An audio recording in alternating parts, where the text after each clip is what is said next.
must be our goal and our guide. And all that we strive for as a human family, dignity and hope, progress and prosperity, depends on peace. But peace depends on us.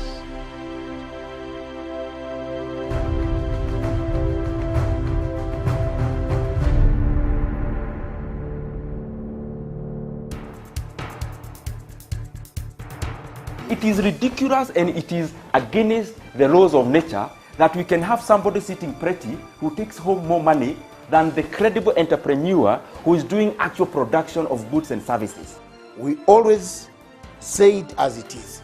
It is only in this country that when a thief is arrested, you hear elders from their tribe saying, "He is our son and he is our thief." If you are deviant Yes. and I call you leader, Yes. probably you are already a leader, but you are leading in the wrong direction. We want to see the role of the youth Yeah. in the security, Yes. governance, Yes.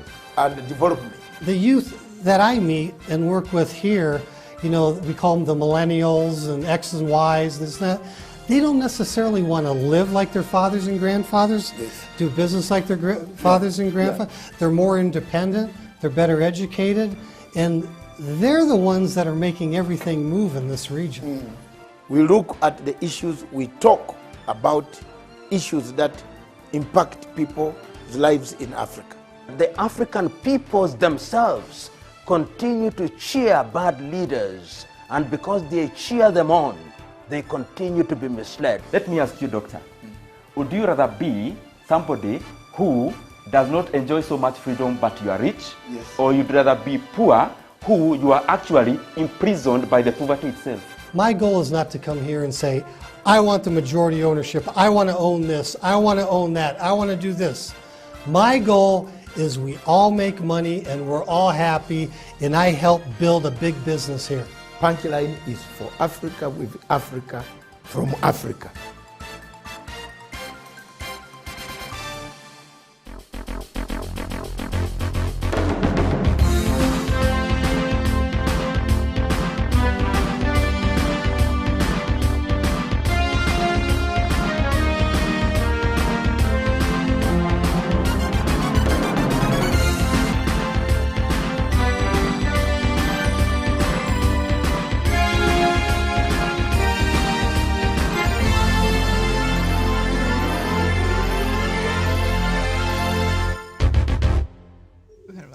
Very good morning to you. Thank you so much for finding time to being with us today. This is Good Morning Africa. My name is Miriam Ogutu, and today is the 27th of September 2021. Good afternoon, good evening, depending on where you're tuned in today. And of course, as usual on the show, we get to bring you the latest from Kenya by going through the news making headlines. And so I'll just read us through quickly the headlines, and then I'll bring in my panelist. On the Star newspaper this morning, the main headline, MPs plot to lock out graft suspects from poll. And then a busy weekend as Raila and Ruto continue to war voters. Eyes on EACC and DPP as MPs unmask farms in 7.6 billion KEMSA PPE loss. And I think at 11 a.m. we shall look at this story and what the MPs there are planning to do as we look at the fight against corruption in the country. So I'll save that conversation for 11 a.m. But down there, pay no family in search of man among 4 kidnapped in Kitengela in April, and government rejects proposal to have sex education in schools. The story is on page 10 of the Star newspaper. And then we head on to the Daily Nation, and the main headline, signs of trouble, blame game. Parliament is sitting on laws required to help plan for next year's general election. Treasury has reduced and delayed disbursement of funds, and communications authorities yet to ensure 3G coverage in all polling stations. The story is on page 4. And just beside that, taxman reaps 1.5 billion Kenya shillings from fuel price increase. April last week set in motion an increase in fuel prices and the cost of living after it failed to receive monies from the stabilization fund to cushion consumers. The story is on page 10. And Kenyan law students atop of the world in moot court contest, Sydney Tambasi and Martin Kioko, students at Kenyatta University School of Law, won the competition after trouncing students from Stellenbosch University in South Africa and Eduardo Mondlane University in Mozambique. Indeed, kudos to those Kenyan students. The story is on page 7, and there's a reason why Kenya is the country that is leading when it comes to education in this region, in the Greater East Africa region. All right. So hospitals can breathe as COVID-19 admissions drop. The story is on page 8. I think that is some very good news. Not again, schools demand new term's fees, with learners in primary and secondary schools closing for 1 week holiday. Parents must pay fees on October 10th, the 4th time they'll be doing so this year. They say they will struggle to raise money when learners go back to school. The story is on page 7 of the Daily Nation. We know COVID-19 disrupted our education calendar, so I think we are just trying to do the best we can, and I'm sure the government is, to ensure that our children compensate so the time that was left. So that's why it's a bit tight, and the parents are feeling that pinch. But I think we'll just do our part as the best we can. So that is that. The Standard newspaper, the main headline: Will Kagwe tilt a scale in State House? And we can today reveal that there are efforts to have Health CS run for president in the next poll, with Uhuru ending his final term and everyone jolting to have a piece of the pie. What impact will a Kagwe bid have? That is very interesting. I don't know if Tawishi saw that coming, but we shall talk about that in a very short bit. The story is on page 8 of the Standard newspaper. Gideon Moi endorsed at home by elders. Senator returns to his rural Sacho home, where clergy and elders back him for national office, saying he has demonstrated capacity to lead Kenya. CBC lessons from the world. Various forms of CBCs have been tried in Africa, but with poor results. It's uneducated, unmotivated, and loosely managed teachers have failed. Page 10 and 11, a special report on the Standard newspaper. And so that is what we have on the front pages of our papers this morning. So let's just start with the main headline on the Standard newspaper about Kagwe. Will he tilt, at the political scale? And the story is on page 8 of the Standard newspaper. The ongoing discussions to have Health Cabinet Secretary Mutahi Kagwe run for president could complicate matters for aspiring presidential candidates jostling for Mount Kenya votes. Deputy President William Ruto, ODM leader Raila Odinga, and Amani National Congress leader Musalia Mudavadi have pitched a tent in the region toward the vote-rich region. With months to the general election, residents have not identified a person to take over as Mount Kenya leader from President Kenyatta. The presidential hopefuls want to dangle the carrot of a running mate to the region. A team led by former Kikuyu Member of Parliament Lewis Nguyai has been meeting over the past few months to craft a strategy for the Health CS, whom, like his Interior Ministry colleague Fred Matiang'i, is seen as a possible contender, though he's not publicly declared his interest. Nguyai was a former Jubilee Party stalwart and the only witness who appeared for President Uhuru Kenyatta when he was tried for post-election violence in Kenya at International Criminal Court before he was elected. I'll just start with you, Sharon Gitonga. Are you surprised that, according to this report, there has been plans and meetings over a possible CS Mutahi being a presidential candidate for next year's general election for Mount Kenya region? Okay, thank you very much, Miriam, back in the studio, and very good morning to you and my co-panelist, Samuel Tawish, and to all our viewers watching us from across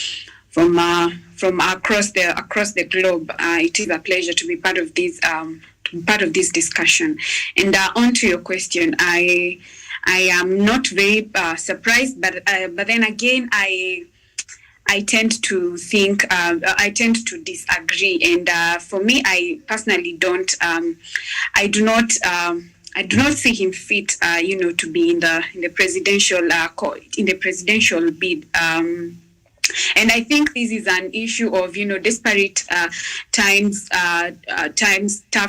desperate times, calling for desperate measures. We've seen before whereby we've also had, different ministers who have actually even formed political parties.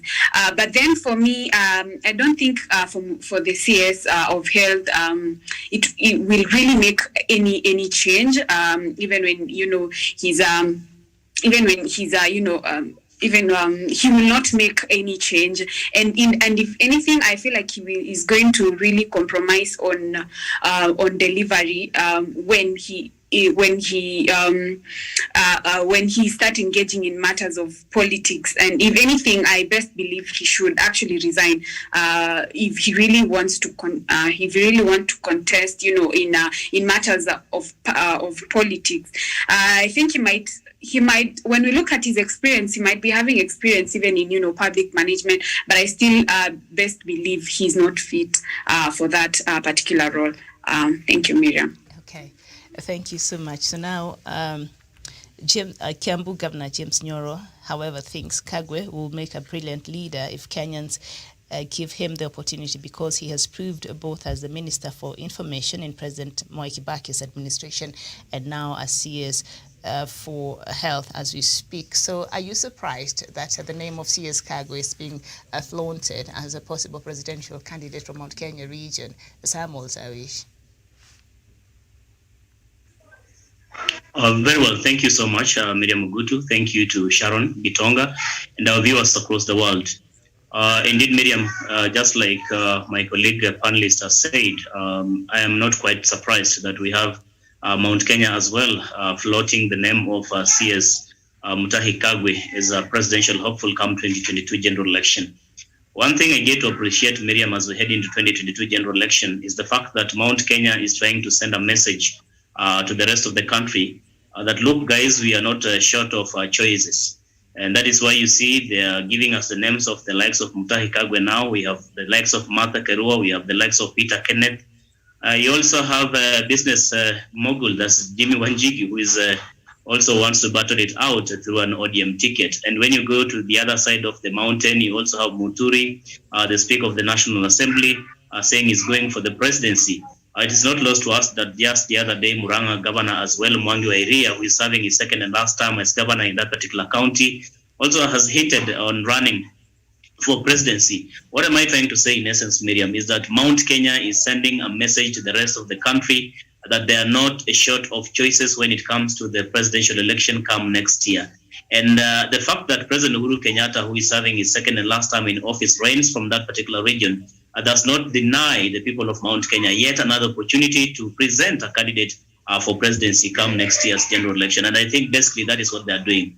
If not for that, Miriam, the other message will be that they are trying to raise the stakes, the bargaining stakes, for the, say, for example, if any of the serious presidential contenders, say Raila Odinga or William Ruto, tries to woo the mountain, then the list they will accept out of the many presidential hopefuls or people that are presented to contest for presidency will be a running mate for that position. And that is why you see now they're giving us so many of such options. Remember in 2002, when we have, of course, Kibaki contesting on the NARC coalition, you remember what happened. And we had, of course, the current president, President Uhuru Kenyatta, contesting on a KANU ticket, who ostensibly wanted to succeed the president Moi then. It did really point to the fact that Mount Kenya gave us two options, in which case we were to fall into either of the two options. And in this time round, it is like they're giving us so many options to a point that now if we are shelving the ambitions of all these presidential hopefuls, then the least we can accept will be a running mate. And I think basically that is the message I read as a political observer and as a political reporter. Basically, that is the message they're trying to send to us. But as to whether CS Mutahi Kagwe is suitable or qualified to contest for presidency, I do not doubt his credentials. This is a man who has served previously in the Kibaki regime, I understand, as a minister. Is once again came to the very critical and crucial docket, that is the health ministry. Although his performance can be, we can argue about his performance and how he's been able to deliver ever since he came into place. We all understand how complicated COVID-19 pandemic has been, not only to Kenya, but to the rest of the world. So it will not be really easy to have a balance or to really tell exactly how CS Kagwe is able to move forward in as far as the presidential contest is concerned. But again, in all other fronts and in all other aspects, I believe he's a person who is qualified, is a person who is suitable. The only thing is, does he have the charisma? Does he have the financial watches? Can he be able to move around the country away from his Murang'a County, really, to try and woo voters to sway voters in his favor when it gets to 2022? So it's a complicated matter. Okay. For now, Miriam, it is a wait and see game. I submit. And Tawish, what you said, brought us to my next question, which I think is tied to what you just said. So this is what former Dagoretti MP Dennis Waweru said on CS Kagwe's possible presidential bid next year. He is among our most credible leaders today, and that is why we are seeking to have him run for president or to be at the center of whatever discussion that will emerge after February next year, when he will be free to engage in politics, because we know right now, February, that is the deadline that IEBC gave for any civil servant who will be seeking to vie for any political seat. Then you have to resign by the end of February. So right now, maybe that's why CS Kagwe has not been very active when it comes to politics. And he does have so much to deal with anyway, with the pandemic that we're dealing with right now in the country. But you've said he's demonstrated that he can be a good leader, and we've seen how he has handled, the health ministry. We see how he handled the communication ministry under Mwai Kibaki's regime. And so I'm just wondering, as much as that goes to show, of course, as the Minister of Health right now, CS for Health, as you said there, and correctly so, how he has performed sometimes it's quite arguable. It can elicit a debate. There are things that has gone on very well in how Kenya has handled this issue of the pandemic, especially very well, but also there are things that went completely wrong under his watch. So it's quite debatable. It's neither here nor there. But does he have, forget the monies and all that, because he will need that, and perhaps, he will be backed by the people who will be supporting him. Does he have the political acumen to seek votes outside of his own constituency? Can he go to say Rift Valley and convince people there? Can he go to the coast and convince people there? Because when you think about CS Kagwe, you don't look at him from that perspective of now this will be a national leader in terms of being a presidential candidate. So does he have that, or it might take a while for him to build that, resume of a possible national leader in the presidential, capacity? Does he have? Well, Miriam. Go ahead. Well, Miriam, I tend to agree with your opinion that probably he does not have that political acumen. For the past few years, he's been Minister for Health in this country, and during the time when he was the Communication Minister during the Kibaki regime, CS Mutahi Kagwe has come out as a person who is incoherent in terms of his messaging. And in itself, I think it is one of the biggest shortfalls that he has in trying to sell himself, to package and sell himself to the people. Because again, being the minister, getting into cabinet is an appointive position. But you see now, getting into an elective position, you have to go out, persuade and try to woo voters to your side. And just like you said, away from his Murang'a County, remember he also tried to vie for a political seat. Was it the Senate or something of the sort, which he was defeated? And he couldn't really manage to make it at his county level, let alone even at the constituency level from where he comes from. How then will it be easy for him really to be able to move outside his constituency and try to woo the rest of the Kenyans to really vote for him? I think when President Uhuru Kenyatta chose to have Mutahi Kagwe come into place, remember, is the son-in-law to the late Michuki, if I'm not very wrong, is it? To the late Michuki. Mm-hmm. And the relationship between the late Michuki and President Uhuru Kenyatta, you understand, is a person who came out and even declared Uhuru Kenyatta as the undisputable spokesperson of the Mount Kenya region. And in itself, I think it was a kind of a reward also to Mutahi Kagwe being the son-in-law of Michuki, but also because of his integrity and competence. That is why he was given that particular slot. Like I've said, the challenging times that is faced in the Ministry of Health is not something that is ordinary. It's not something that is an out-of-box Miriam, because this pandemic really became like more of a mystery, something that actually has rattled not only even Kenya, the rest of the world, the health sectors in globally. So in itself, you can't quite blame Mutahi Kagwe for having not performed so well in the ministry. Just like, of course, we've had some scandals also, but some of them mostly have not been directly linked to him or that he has had a hand in them. So in terms of corruption, I wouldn't quite want to say that maybe he's been involved in corruption in itself. Therefore, it's I think it's a big plus for him getting into 2022 general election. But there is, Miriam, as I finalize, a reality about politics. Do you have a support base away from the constituency where you come from? Do you have enough charisma? Do you have the financial watches? I think you have argued about the financial watches, that maybe he could be given resources by the people who are fronting him. That is okay. But there are other factors which are so fundamental, which you cannot ignore when it comes to the presidential contest in this country. And when they do that, I think they will also be, they will be chopping most of the voters from the serious presidential contenders like Raila Odinga and William Ruto. So as we speak now, the person who should be more worried should be Deputy President William Ruto, who already thinks he has the Mount Kenya vote-rich region in his basket, all of it. Okay. Very well, thank you so much, Samuel Tawish. Indeed, Sharon Gitonga, will Mutahi Kagwe be able to disrupt Ruto's votes, perceived votes in Mount Kenya region, or his presidential bid? Would it have such an impact to the political dynamics we have in the country? Thank you very much, Miriam, and thank you, Tawish, for your sentiments. And I tend to agree with what Tawish has just said. And again, as you pointed out, I also feel he does not have, the political acumen. And he also, from where I sit, I also do not feel like he has the capacity to, sell and package and package himself.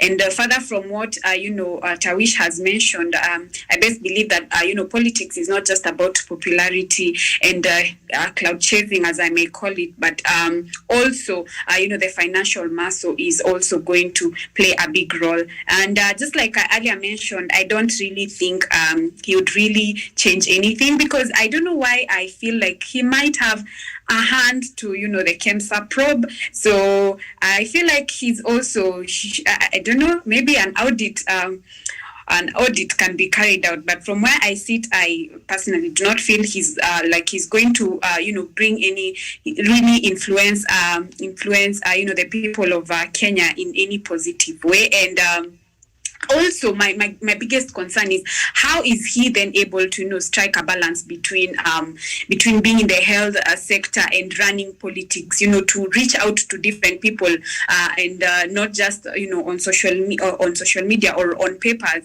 to reach out to different people and different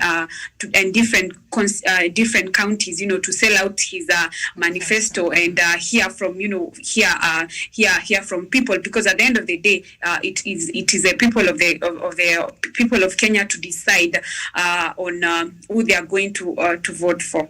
Okay. Thank you. All right, thank you. Yes, right now he's holding the health docket, but should he now start to actively campaign, then he will be required to resign. And I think the deadline for that is in February, so maybe that's why he's not been talking so much. And he has it down in place already. Yes, sorry. Go ahead. When you talk about him resigning at this period of time whereby, health docket is quite compromised and it's quite a very sensitive docket, don't you think in terms of delivery, he's really going to compromise that once he resigns? I don't think he's resigning right now. But what I'm saying is the reason why he's not been active in terms of advancing his political interest or aspirations is because he cannot do that as a civil servant. So if he wants to do that, then he has to resign after, in February, by the end of February, because that is what the law says, and the IEBC laid out the election calendar. So after that, now he can actively start engaging. But I don't know at this point when we're speaking, if he called a rally in, say, Kisii, I don't know, will anybody show up at Tawish?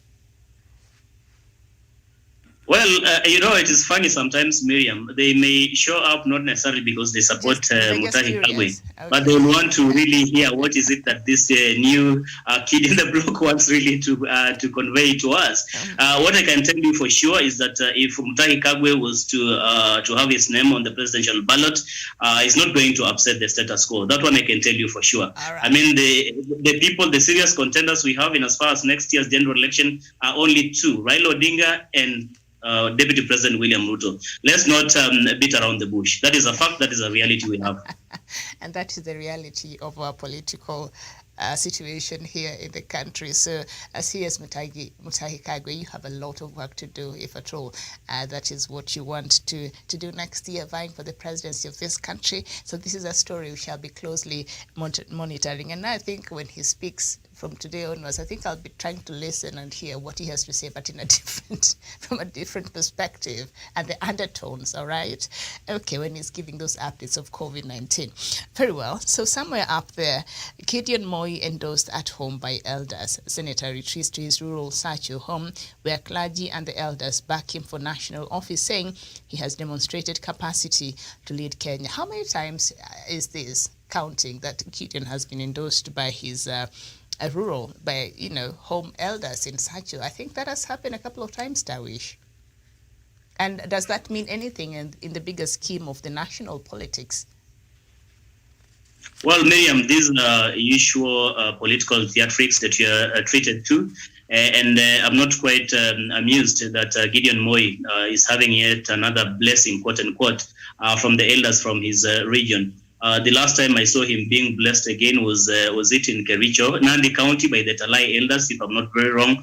And the same actually elicited a lot of reaction, especially from the Deputy President William Ruto himself and his allies and people from that particular region who feel like maybe Gideon Moi, the senator for Baringo, is out to spoil for Deputy President William Ruto, because according to most of the people who come from that region, it is Deputy President William Ruto who should be the person fronted by the Kalenjin community or the larger Rift Valley to contest for presidency come next year. But again, when you have Gideon Moi, on the other hand, who is also not relenting in his quest really to succeed President Uhuru Kenyatta. He has not actually hidden, or rather hid, his intention to contest for presidency come next year. And if anything, Miriam, I think we also have to get deeper and understand really what is the motivating factor, or what is the motivation behind Gideon Moi's apparent declaration that he will be contesting for presidency. Maybe there are cards that are being played by the likes of President Uhuru Kenyatta and former Prime Minister Raila Odinga just to try and pluck a few, votes from that vote-rich region of the Rift Valley from Deputy President William Ruto, so that he may not have, a direct command in as far as Rift Valley politics is concerned, and to be particular, the Kalenjin community. These are some of the cards that maybe the key political players could be playing by having Gideon Moi also try to pluck some of the votes from that particular region, therefore denying Deputy President William Ruto an outright victory from the Kalenjin community or Rift Valley, and in itself also propelling him to win the presidency generally from the rest, from getting a bigger voting support from the rest of the country. So this is a bit calculative in terms of politics. You may not really understand whether Gideon Moi will go to the ballot, or is he going to, relinquish that ambition and support someone else, say maybe Raila Odinga, Musalia Mudavadi. Remember, they're also in the One Kenya Alliance. So each of these people are just trying to play their cards so well in a way that they're increasing the bargaining power by declaring themselves presidential hopefuls and being endorsed by the respective elders. But to me, it does not really add any value. It does not add any votes, or it does not make Gideon Moi more popular than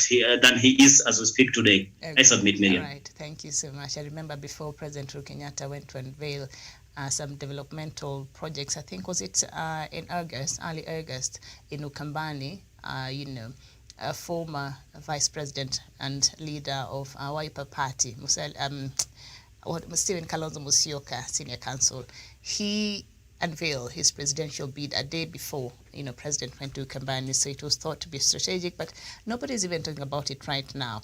And this One Kenya Alliance, until it's made official on paper, I think it does not even exist. It just exists in our mouths here when you talk about it, but it's not there, really. Hawataki kwenda kuformalize, so maybe, I don't know. But KANU chairman and Baringo Senator Gideon Moi yesterday sought the blessings of his constituents to seek higher mandate after serving in parliament for 2 terms. Gideon, who hosted delegations in his rural home in Sacho, said all eyes were now on Bomas of Kenya, where the party will, on September 30th, chart the political path ahead of the 2022 general election. Sharon, I'm almost convinced Gideon Moi knows that he has no intentions of running for next year's elections as a presidential candidate. Like in my mind, I'm almost convinced, but I think when the time comes and he actually goes ahead, I'll eat my humble pie. What do you think? Yeah, thank you very much, Miriam. And my thoughts and your conviction are not too far from mine because, like I've always said, this is, I think, just like Tawish has said, this is just, a matter of theatrics when it comes to politics. And he might be endorsed, by leaders. And at the end of the day, it is the will of the people it is the will of the people to decide. I said this is a two-horse ride. Right now we are all convinced at the end of the day it is either the deputy president or the former prime minister. So just like you have mentioned, I'm also eager to hear his announcement. Where he stands, and I hope he really is not forcing himself in the bidding for the presidential bid. Yeah, so I mean, for me, I would say it's just a matter of time. Let us wait. But from where I stand, I am convinced that he is not going to be in the ballot box. Okay, very well, thank you, Sharon. And if at all he decides he will be, me and you, we shall eat a humble pie, right? Very well. Yeah. Okay, good. So now, even as we talk about elections and as the country readies itself for next year's general election, there seems to be trouble in the electoral body here in the country. And the main headline on the Daily Nation today: signs of trouble, blame game. Parliament is sitting on laws required to help plan for next year's general election. Treasury has reduced and delayed disbursement of funds, and communications authorities yet to ensure 3G coverage in all polling stations. The story is on page 4 of the Daily Nation. So if 2022 general election does not run smoothly, then the Treasury, Parliament and the Communications Authority of Kenya will be to blame. The three institutions have failed to provide funding and implement reforms needed to avoid a repeat of the 2017 polls debacle that saw the Supreme Court and now the election. The Independent Electoral and Boundaries Commission has warned IEBC Chairperson Wafula Chebukati in a situation brief dated September 22nd faults Parliament for sitting on laws needed to help plan for next year's elections. The Treasury was cutting and delaying its funding, and the Communications Authority was failing to ensure 3G coverage in each of the estimated 53,000 polling stations from which results of the electoral contest will be declared. Tawish, how are you understanding this story? Are we ready for elections next year? I think that that should have been the question in the first place, Miriam. We aren't quite ready for next year's general election. Miriam, this is a discussion that you have had here in the past, and I think most of the panelists who have been making submissions through Punchline Africa TV have always registered that reservation as to the preparedness of this country, and in particular the electoral body to conduct next year's general election. Miriam, is one thing to get into this election, but it's another thing really to have a body that all Kenyans are confident and have trust in. As we speak today, we are in deficiency of trust in as far as IEBC is concerned, and especially through its leadership of Wafula Chebukati. This is a man whom we cannot quite trust with yet another very serious transitional election, if I should put it that way. I remember what happened in 2017 when the Supreme Court had to nullify the presidential election, and the Kenyans were to be subjected yet again to another presidential contest. In itself, Miriam, it was a very big indictment to the electoral agency in the country in the manner with which they managed that particular election. That should have even called for resignation of Wafula Chebukati and all other commissioners really who oversaw that particular exercise, including even some of the secretariat or even an overhaul of the secretariat. But because we are used to our politics is characterized by rhetoric and denial, that is why we still have Chebukati at the helm of the IEBC. That is why we still insist that we must have the election next year, regardless of as to whether we are prepared or not.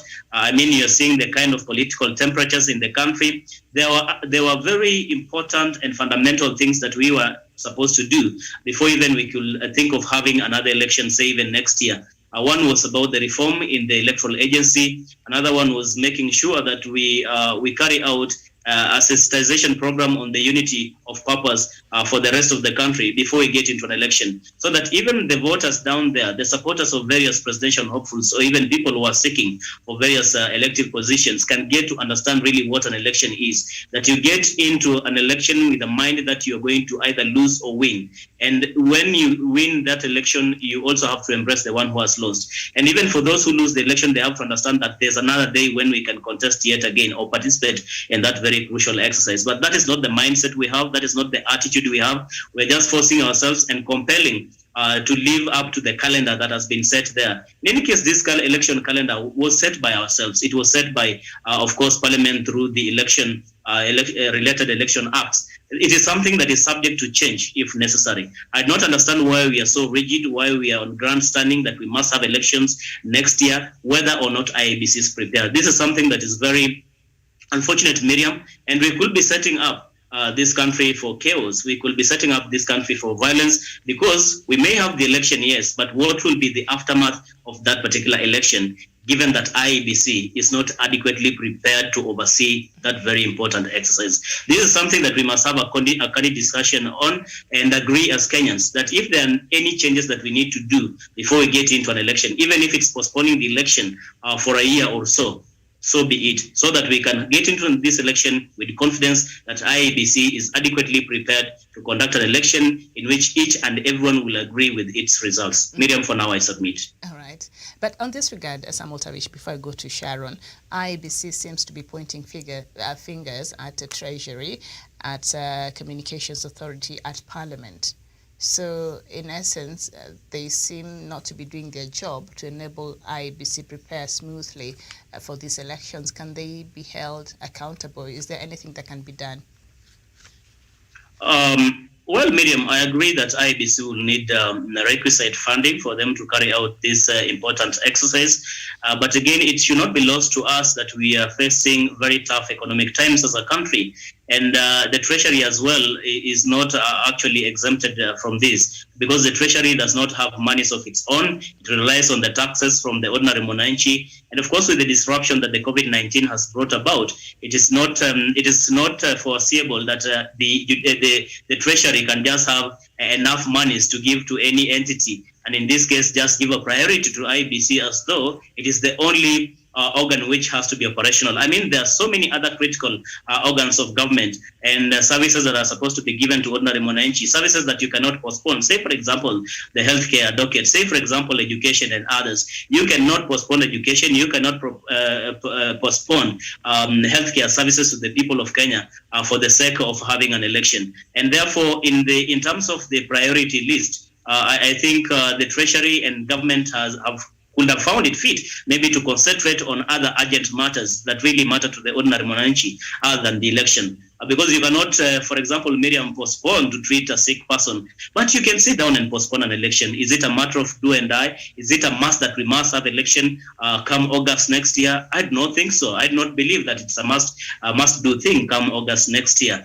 The Communication Authority of Kenya as well, of course, needs to roll out that particular initiative of ensuring that the whole country is 3G covered, so that we do not have problems of lapses of internet connectivity when we get into elections, if it will be happening in August next year or somewhere later than that time. It is important, but you see, this is not an event that we just have to do today. It's a rollout that takes time. It is something that will have to needs a lot of resources. And even as Treasury continues to lobby for more resources, I think as Kenyans, we also need to be patient, and IEBC and other organs should not incite Kenyans to the effect that maybe Treasury is deliberately withholding cash or denying them cash for the purpose of making it difficult for them to execute their mandate. I submit, Miriam. Thank you.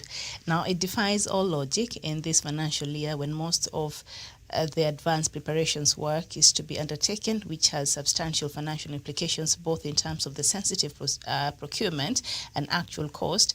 The National Treasury has arbitrarily slashed the budget from 40.9 billion to 26.5 billion Kenya shillings, Mr. Chebukati said in the brief, which he also shared with faith-based organizations on Wednesday. The polls agency contends that it has fixed internal issues raised by the Supreme Court in 2017 judgment, but says actions and omissions of the three key institutions are hampering its preparedness for the 2022 general elections. Are we staring at another chaotic elections in 2022? I pray not. And what with the lack of preparation that is supposed to be going on right now, what are probably the possible implications to next year's general elections, Sharon? Thank you very much, Miriam and Samuel Tarish, for your sentiment. For me, from where I sit, I feel like this is an issue of sabotage, from the Treasury, or rather even the Parliament, to set up the commission for failure. And then when things don't turn out right, they will be, on the lead to bash him. So I feel like for Chebukati, he should, not give up. He should continue, speaking up and speak out more and, call out the said bodies because, to avoid the issue of, pointing fingers once we have, things are not turning out as they were intended.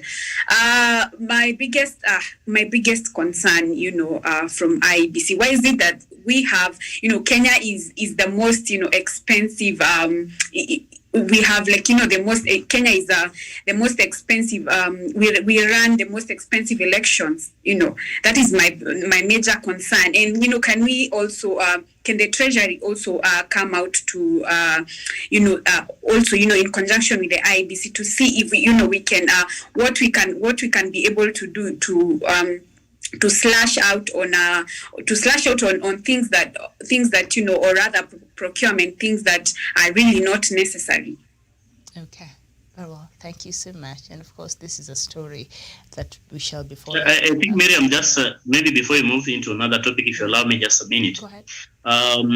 What we should call from IEBC, which I tend to agree largely with what Sharon has said, is the issue of accountability. Remember, there's unresolved matter of the Chicken Gate scandal that indicted the IEBC, that was then led, I think, by Isaac Hassan. Something that, of course, it extended into the tenure of Wafula Chebukati. Miriam, in itself, I think even the bungling of the 2017 general election by IEBC was not informed by lack of enough funding from the Treasury. Funding was not even an excuse. And we still ask ourselves, how come that they bungled that election with all the resources that they were given? So in itself, it should not be an excuse that lack of enough funding is the reason why maybe they will not be in a position to oversee an election or a credible election.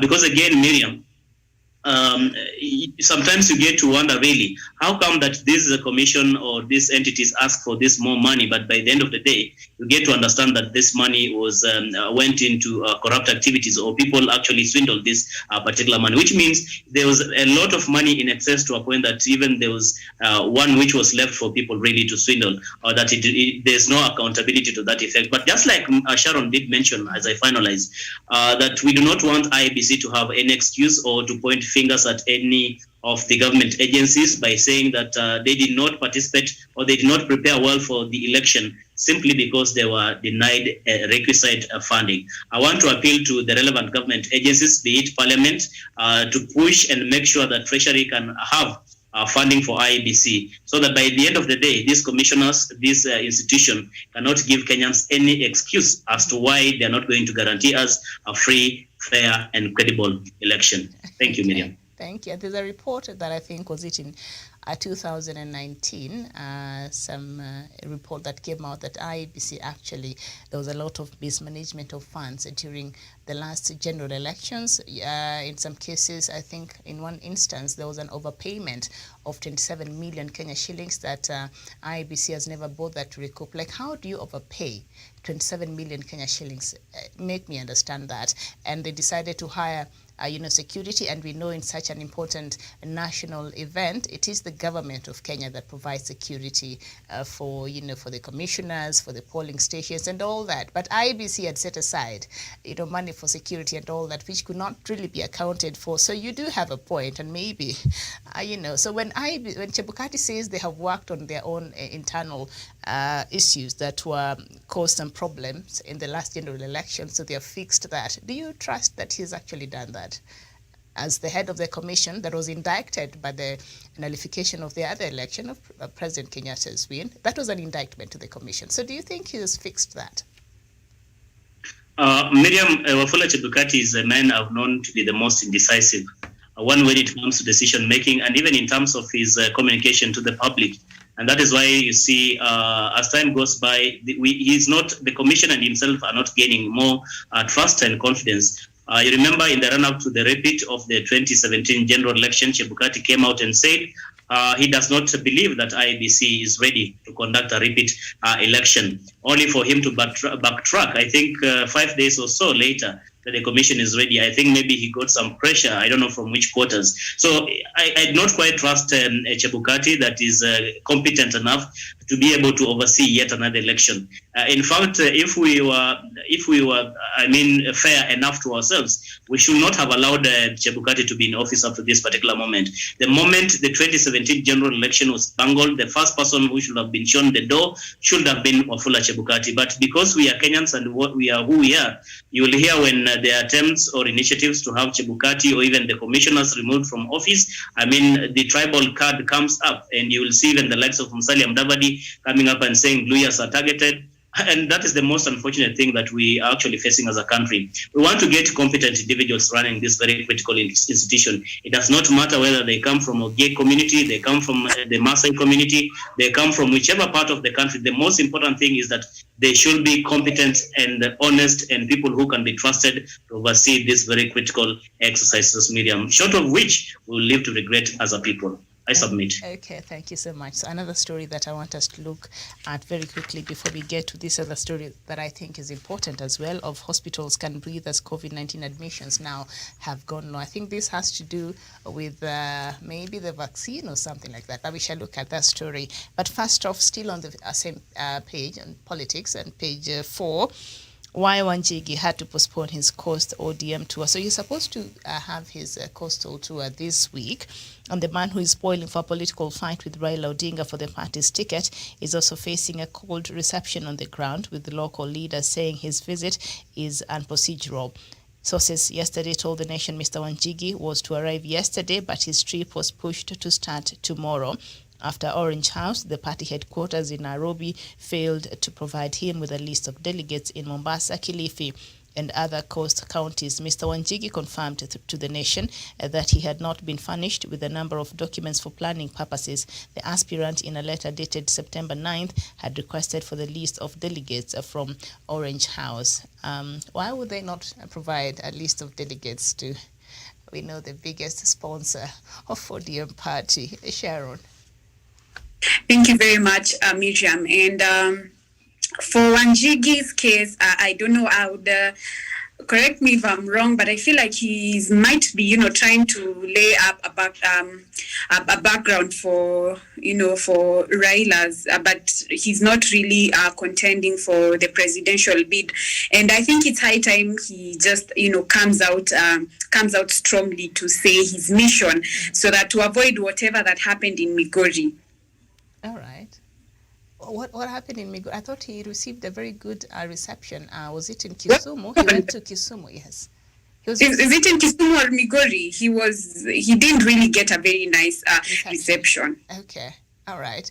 Thank you. Now, Tawish, Sharon is saying he's trying to lay a background, or I think just to clear the way for Raila Odinga. If Raila Odinga needed somebody to clear the way, I'm sure Wanjigi would not be that person. But why are they not supporting, their party's biggest sponsor in a bid to become the president of this country? Miriam, being the biggest party sponsor is not a ticket or a qualification for you to get the something ticket. Important, though, right? Yes, indeed, Miriam. There are so many other silent supporters or sponsors of these political parties, but who are not coming out really to try and upset the status quo, like what is happening within the Orange Party. Miriam, I'm not quite persuaded that Jimmy Wanjigi is challenging Raila Odinga for the ODM party nomination ticket ahead of next year's general election. This could be yet another game that is being played by ODM party maybe just to send a signal out there that maybe ODM is a democratic party and they can have any of its membership really come out and contest for presidency. You remember what happened in the run-up, was it to 2017 general election, when we had the now Dagoretti North MP, Simba Arati, coming out to challenge Raila Odinga for the ODM party nomination in as far as presidential election is concerned, but only for him, of course, to quit at the 11th hour. What does it tell you? We wait to see really whether Jimmy Wanjigi is very serious and whether he really wants to challenge Raila Odinga in as far as flying the ODM ticket is concerned. But by and large, I do not think that Jimmy Wanjigi has any credentials, that there's anything he stands for in as far as our politics is concerned, for him to be trusted, not only at the ODM level, but to be trusted nationally. To be a serious presidential contender and to be endorsed by Kenyans to become our next president. I do not think so. I do not think he's the best person, much as he's he's an astute businessman, a person who has succeeded in business doing, but when it comes to politics, he may not be the right person. Politics has its own honors, Miriam. All right. Thank you so much. Or maybe just Jimmy Wanjigi. With all that money, you can be bored, so you can just decide to have a bit of fun. But all right, we'll see if at all he'll be able to get that ODM ticket for next year's presidential election. So there is that important. Do you remember? What happened in the run-up to? Was it 2013 when we had? Was it the business mogul Jim Nambaru contesting for Nairobi gubernatorial seat? Yes.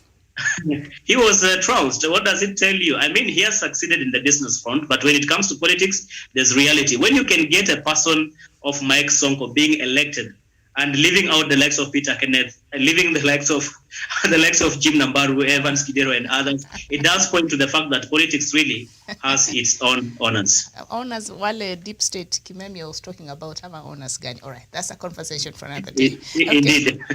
Oh no. Now, the number of COVID-19 cases has significantly fallen this month, with various hospitals across the country reporting some relief in their coronavirus dedicated wards. Data from the Health Ministry reveals 17,196 new cases and 522 deaths over the past 4 weeks. This will likely raise expectations that restrictions set by the government, such as the night curfew, may be eased, since the numbers are much lower compared to August, when new infections hit a high of 32,650 and there were 795 deaths. Hospitals such as the Kenyatta University Teaching and Research and Referral Hospital, which was so overwhelmed earlier last month that the management sent a memo suspending staff leave, have breathed a sign of relief. So the hospital CEO Victor Njom told the nation that the number of patients in ICU and in isolation had reduced significantly. I think that is a good news for us as a country. Sharon Tawish, what do you think we have done right this time in managing COVID-19? Thank you very much, Miriam, for that question. I also, strongly believe that is a very high sign, or, a sign of relief to us Kenyans. And I believe Kenyans are now, more sensitized and, are doing what it takes and, doing what the government, expects us to do, maintaining social distance, putting on masks. And another thing also, vaccination, which I believe could also be, a very high variant to, having these COVID cases, going down. Okay. Thank you. Tawish, Sharon is saying perhaps Kenyans have changed their ways. I don't know which Kenyans she's referring to, because the ones I see majority on these streets, they don't care. People don't even sanitize anymore. Very few of them walk around in masks. The Kenyans I see in these public places, how many had immunity at works here? Samuel Tawish, what do you think has seen the numbers that we've seen go down under hospitals? Good news, they're not overwhelmed anymore. What is it that we're doing right? Miriam, there's a sense with which I tend to agree with Miriam, with Sharon's sentiments. Okay. For one, because for once in Kenya's history, I've seen Kenyans really struggling to follow instructions. And this is not normal of us. For example, the aspect of social distancing, wearing masks, ensuring that we do sanitize, and all those other MOH, protocols that have been given by the Ministry of Health. This far, I would say Kenyans have really tried against all the challenges that we have faced in terms of the disruptions of businesses, disruptions of our social life, and so many of other activities. And Kenyans have been able really to come out and try their level best. I think sometimes we should also be fair enough to our people. We should be fair to ourselves that when we try our best, we should be given a pat on our back, Miriam. And I think this far, Kenyans have really tried, and that is why you see even the COVID-19 curve is gradually reducing. And I remember CS Mutahi Kagwe did mention that if we continue treating this disease normally, it will treat us abnormally. That is a collective responsibility of each and every one of us to ensure that we do our very bit and collectively will be succeeding in the fight against the COVID-19 pandemic. And I think largely it's bearing fruits. And if we continue with the same momentum, if we continue with the same spirit and mindset, then I can tell you for sure, Miriam, that we will be able to defeat this pandemic. All right. I submit. Thank you so much, Samuel Tawish. Thank you, Sharon Gitonga. It was a pleasure having you both on the show this morning. So when we come back on the top of the hour at 11 a.m., we shall be looking at the fight against corruption in the country. The main headline on the Star newspaper this morning, MPs plot to lock out graft suspects from poll. Lawmakers seek to amend Leadership and Integrity Act and the Elections Act. The stories on page 4 and 5. And also up there, eyes on EACC and DPP as MPs and Mask Farms in 7.6 billion Kenya shillings KEMSA PPE law. So we have so much to talk about. When we come back, we shall base our conversation from those two stories on the Star newspaper this morning. Thank you so much for watching. This has been Good Morning Africa. My name is Miriam Mugutu. Good morning.